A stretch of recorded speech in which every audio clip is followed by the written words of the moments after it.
Given today's events in Washington, D.C., that last line of our pledge, it is kind of impactful for me today, and I'm sure many others on council and possibly some in the audience as well. And that's why I decided to create a space for council members to make some comments, express their thoughts about what we're seeing happening to our democracy even as we speak. It is now 6 p.m. and Mayor Bowser's curfew has gone into effect in the District of Columbia from 6 p.m. to 6 a.m. And yes, this is where we're at, folks. So I want to give some time for council members to make some comments if they so choose. Deputy Mayor, let's start with you. Thank you, Mr. Mayor. I had planned to take some time this evening to recognize that we are headed into our final year under your steadfast leadership as our mayor. But we began our exercise in democracy tonight at the moment that curfew descended upon our nation's capital. A few weeks ago, I was invited to speak to a Cub Scout troop about rule of law, of all things. We talked about the checks and balances and processes of justice, however imperfect at times, that our founders saw fit to weave into our national fabric. Since Donald Trump announced his candidacy for president, we have witnessed his stoking the flames of hatred and his steady assault on the very foundations of this country. The insurrection in Washington today is a natural outcome of that steady attempt by Trump, aided by those elected leaders who enabled him to erode our fundamental institutions. It is the result of a president who shamelessly puts love of self and falsehoods over love of country and truth. And it surely gives comfort to our enemies. While those who stormed the Capitol today have committed crimes against our nation and should be prosecuted, they too are victims of a predatory demagogue. But just as when I talked to those Cub Scouts weeks ago, I firmly believe in the resilience of my country. For generations, my family, like others, has fought to preserve the fundamental principles upon which our nation stands. From the Civil War to World War II, to my brother's service now in the United States Navy, they have fought not for a flag or a leader, but for those basic ideals of the Republic and democracy, ideals that we relentlessly strive to perfect even when we may fall short. We've healed wounds in this country before, and we will survive the cowardly actions of those who only delayed democracy today. We are a nation of communities that, like Carlisle, are full of people who love their neighbors and hold a true love of country, regardless of politics. We are bound together by our common journey toward a more perfect union that no enemy, foreign or domestic, will tear asunder. And we will keep striving to perfect our nation after today. Thank you, Mr. Mayor. Thank you, Deputy Mayor, for those words. I'll just go around the horn here. Mr. Hicks? Yeah, thank you, Mr. Mayor, for this opportunity. And what a 24 hours it has been in the history of our nation. The short time I've had to reflect on it, I'm really stunned by seeing the best and worst of what our nation is in such a small period of time. We've had people from all parties performing their civic duties to execute another election process, despite being accused of being fraudulent or not doing their duties properly, and just executing as Americans and doing it as flawlessly as we can possibly measure. And despite some obvious security lapses in what happened on Capitol Hill today, I was heartened by the restraint of, I think, police officers who, in my mind, could have rightfully feared for their lives, but used incredible restraint and minimized the loss of American lives in a very tense situation. And I'm also deeply troubled, though, by what is a failure of political leadership in this country, when thousands of Americans can converge on our nation's capital at the very symbol of our democracy and think they're doing it on the behest of these political leaders who seem to be very comfortable in washing their hands of any impropriety or any role in this clear mockery of governance and of democracy. If what happened today had happened when I was in Kabul, it would have been a bad day in a third world country. And it's troubling. I am going to choose that the best things that have happened in the 24 hours will prevail. And I do echo the deputy mayor's comments that we're only as deep as our institutions, and our institutions are under assault, but they're holding, and I believe they will. And I am going to support our institutions, no matter who holds those positions. That's our duty, and that's what makes our country strong, and will continue to demonstrate that the U.S. is a nation that should be looked toward as a way to govern peacefully. So thank you, Mr. Mayor, for that opportunity. Thank you, Councilor. Mr. Stubbe. Thank you, Mr. Mayor. I have difficulty finding the right words to express how I feel right now. And I thought about it for a little bit in what I might say tonight. I think it's obvious to all of us that this is a dark moment in the history of our country, and that years from now, upon reflection, we'll look back on some of the things that have happened today with a high degree of shame, as many of us do right now, myself included. But I am also filled with a sense of hope for our future. I think that there is opportunity for us to come together. I think there's need for us to reflect upon what we do as individuals and what we can do to bring our country together. Obviously, there's a need for leadership, and sometimes that leadership starts at the individual level. I'm also heartened by the number of people that are on this meeting as attendees today to talk about issues of importance to local government. This is really what democracy is about. Meeting as a community, talking about issues that are important to us at the local level, and being able to do so respectfully, civilly. I'm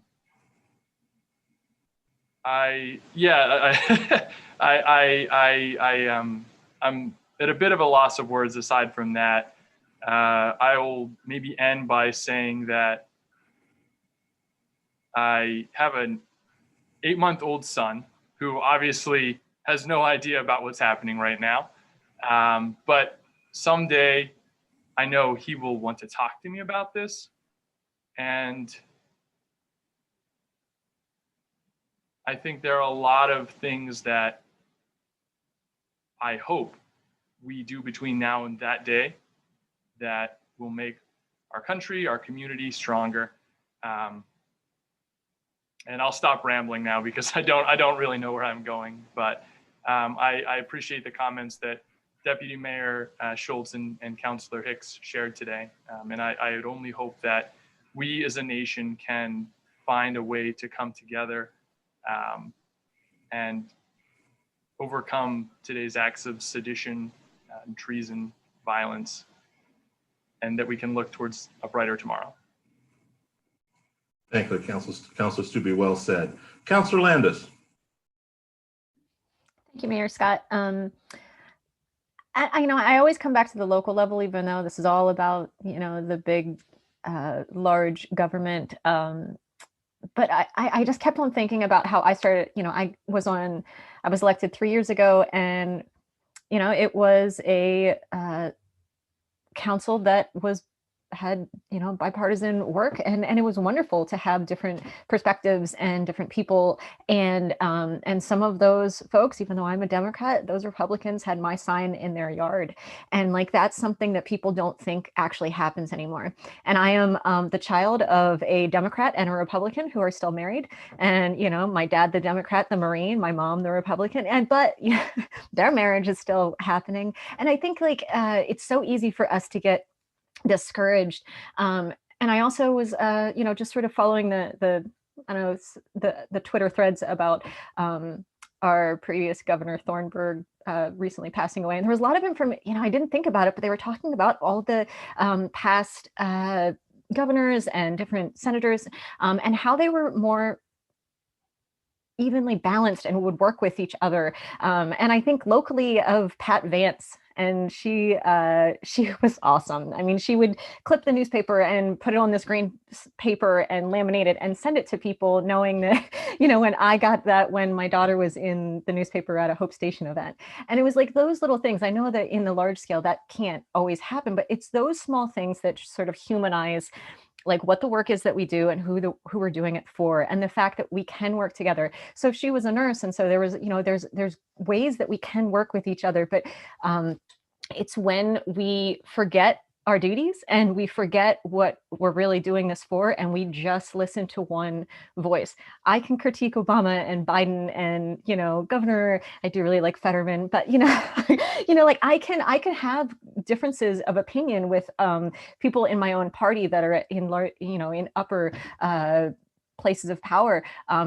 I'm allowed to do that. We are allowed to do that. And it's okay to break ranks every so often, but we can still have really effective governance and be respectful to each other. And I think that we have some leaders at this point that have just pushed this notion that you don't have to do that anymore. And we, maybe little people down in this lower level local leadership, that's what we can do, and we can keep on shouting up to the top, but we can show it locally as well. So I'm proud to be able to be sitting with all these folks, and I'm proud of my Republican counterparts that maybe aren't on council now, but elections come up, we can have more folks in, and we're going to work with them no matter what party we come from. So thank you. Thank you very much.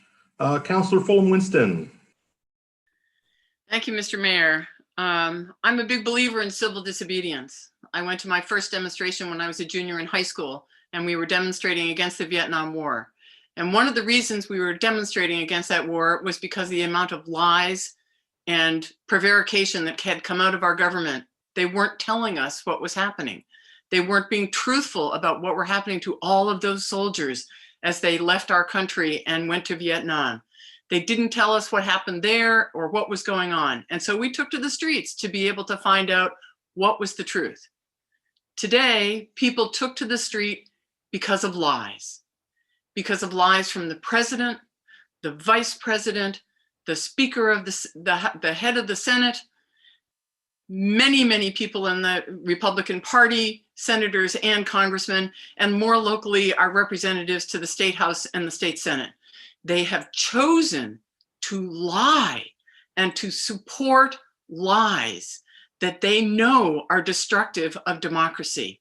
And I find that appalling, and it makes me want to weep. At the same time, democracy stood up today, and Georgia ran yet another election. Those poor people, I feel so sorry for the people in Georgia who have been inundated with millions of dollars worth of advertising. It must be driving them all completely insane. But they stood up and they went to the polls, and they did it peacefully and honestly. And they have my deep respect because they stood up for democracy today at the same time our alleged leaders did not. So like the rest of you, I am hopeful that we will get past this horrible day and regain our belief in a democratic system that can work for every person living in this country. So I'm an optimist by nature, and I will continue to be that way. But in many ways today was the culmination of 4 years of incredibly un-American behavior. Thank you. Thank you, Deb. And I'm in your camp too. I'm an optimist, and I do believe we'll get back on the right track. And finally, Councilor Cramsey, bring us home. All right, thank you, Mr. Mayor. Thank you for allowing this time as I try to meander through the strong feelings that I currently have. And I want to thank all my colleagues. It's a tough act to follow. All of your words were spot on. And, you know, as I watched the news today, I think like everybody else, the range of emotions came over me. I was sad, I was frustrated, I was angry, I was disappointed, and I'm trying not to let those emotions crush my hope. But the other thing that I wasn't was surprised. I think, as others have said, what we saw today was a result of 4 years of a false idol who was tricking people into believing that he was more important than our country, than our flag, than our government, than our systems that we have in place. 4 years of lies, 4 years of racism, 4 years of violence, 4 years of breaking social norms that we have in politics. We can disagree. I have friends that are different political affiliation than I am. They're still my friends. We can disagree on the policies. We can disagree wholeheartedly on the issues, and we should have those debates. But what we saw today was the culmination of folks that were fed lies, that were preyed upon, and that acted in a domestic terrorists carrying out a coup in our nation's capital. Let's call it what it is. This was an act of domestic terrorism, and it breaks my heart to see congressmen and congresswomen and senators on both sides of the aisle and their staffs laying on the floor, covering their heads, afraid of brazen people who think it's their right to break into federal property, to tear down American flags and hang up flags of their false idol, to mock our democracy. I think the hallmark of our country and of our democracy is the peaceful transfer of power. We didn't see that today. And that's what angers me. And I'm going to put a name on it. And I'm sorry if this offends anyone. You know, our congressman, Scott Perry, you can backpedal all you want. You fed into these lies. You stoked the fires. You set the fire. Don't backtrack now. This is on you. You engaged with these people and let them know it was okay to come after our democracy. And that's what really frustrates me. And I'd say that if he was a Democrat as well. It doesn't matter his party. The acts that we have seen in the past few weeks have been un-American and unacceptable. So that leads me to my hope.